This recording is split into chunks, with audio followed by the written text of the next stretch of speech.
In our last video, we looked at how to manually log a business trip to lock in those massive mileage deductions. But before QuickBooks can accurately calculate those write-offs, you need to tell the system exactly what car or truck you are driving.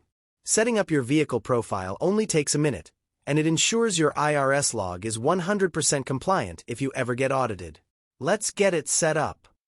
Just like when we log a trip, we'll head over to the left-hand menu and click on All Apps. Open up the Expenses and Bills drop-down menu and select Mileage to head back into your mileage dashboard. In our last video, we looked at how to manually log a business trip to lock in those massive mileage deductions. But before QuickBooks can accurately calculate those write-offs, you need to tell the system exactly what car or truck you are driving.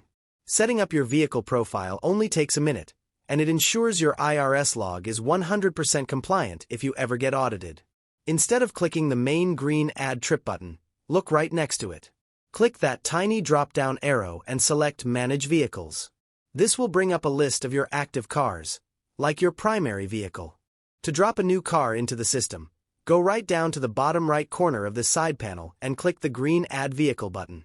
Now let's fill out the basic vehicle info from top to bottom.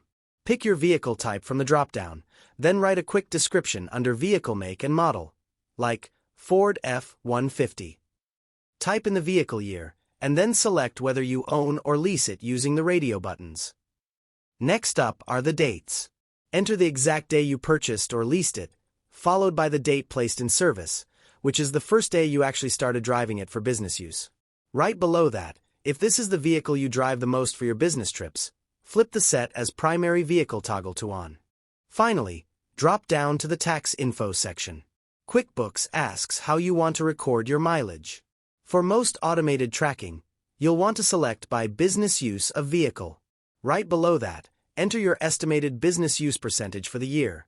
For instance, if you expect 70% of your driving to be for business, type that in here. Once all your tax details are locked in, just glide down to the bottom right and click the green Save button.